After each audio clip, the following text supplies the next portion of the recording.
Oke teman-teman, dalam video ini kita akan mempelajari apa yang sebenarnya yang ada dalam kepala seorang Mardi Gowowic.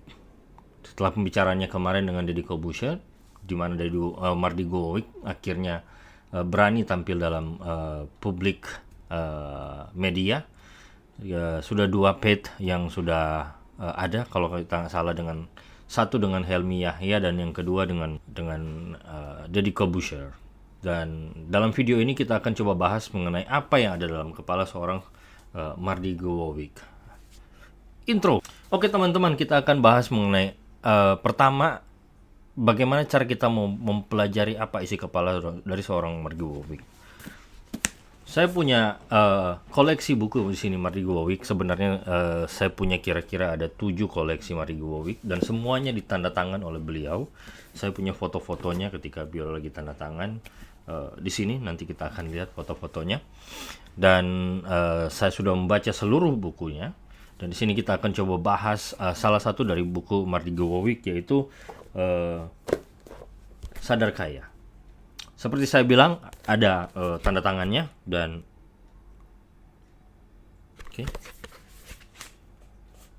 nggak ada. Jadi waktu itu saya ingat ketika saya beli bundle bukunya. Jadi bukunya lagi di bundle dan saya beli. Kebetulan buku ini tuh sudah habis, kata mbaknya. Jadi kata mbaknya, "Mas, nanti saya kirim aja bukunya ya." Terus saya bilang, "Terus tidak ada tanda tangan Mbak Marigo dong?" Karena di buku lain, ada tanda tangan dari beliau langsung. Nah, ini kelihatan ya. Jadi beliau tanda tangan langsung ke bukunya. Jadi saya punya 5 buku Mardi Gowowic. Dan buat teman-teman yang ingin buku ini, bisa klik subscribe, like, dan kalau mau kirim emailnya juga di deskripsi bisa dijelaskan bagaimana caranya. Nanti saya akan bagi 3 buah buku ya buat teman-teman. Oke, kita akan bahas mengenai kali ini buku mengenai Sadar Kaya. Kenapa kita bahas buku Sadar Kaya? Menurut saya ini buku yang paling pertama tuh paling laris yang ada, dan mungkin entry buku untuk buku-buku Mardi Gowowic mulai dari sini, karena kita akan bicara mengenai otaknya dulu. In 3, 2, 1, close. Oke teman-teman, kita akan bahas mengenai daftar isi buku ini. Kita akan coba buka, kupas tuntas. Nah, ini bukunya, bisa dilihat daftar isinya di sini. 1 itu bicara mengenai otaknya sama, kenapa nasibnya berbeda. Ini sangat tertarik ya, kita bicara mengenai otaknya sama, tapi kenapa nasibnya bisa berbeda. Baiklah, apabila semua orang dilahirkan dengan hardware yang sama, semua orang dilahirkan dengan otak yang sama. Pak Mardigo itu memberikan ilustrasi mengenai jumlah orang kaya yang ada di dunia ini. Jadi Pak Mardigo bercerita bahwa ada 375 orang di dunia ini yang kalau kekayaannya dikumpulin semua, itu akumulasinya itu sama besarnya dengan jumlah 3 miliar penduduk di bumi ini. Bayangkan.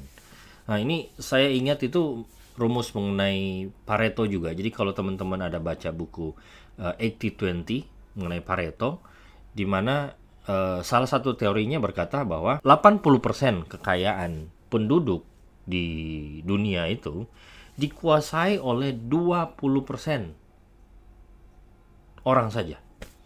Sebaliknya, 20% sisa kekayaan di dunia itu diperebutkan oleh 80% orang di dunia ini. Jadi, Anda termasuk di posisi mana? Salah satu contoh dari 375 orang itu adalah Bill Gates, Mark Zuckerberg, yang punya Amazon, Jeff Bezos, itu salah satu dari 375. Bahkan ada dalam salah satu cerita dari Pak Mardigo, dia bercerita bahwa Amazon itu, satu perusahaan aja itu bisa setara dengan Indonesia punya APBN. Jadi satu Indonesia itu bisa dibiayai dengan satu perusahaan saja. Itu perbandingannya. Jadi betapa kayanya mereka. Dalam bab ini Pak Mardigo menjelaskan bahwa kenapa orang tuh punya otak yang sama, tapi kok bisa berbeda nasib. Otak itu bagaikan komputer. Jadi komputer itu kan ada dua, ada hardware, ada software. Jadi hardware-nya boleh sama, tapi isinya bisa beda. Nah pertanyaannya, kita tuh suka mengisi softwarenya dengan apa? Jadi kalau kalau di dalam kata-kata Pak Mardigo itu, softwarenya itu harus diisi dengan namanya kesadaran akan kekayaan. Apa itu kesadaran akan kekayaan? Kita lanjut ke pembicaraan-pembicaraan di bab berikut. Oke.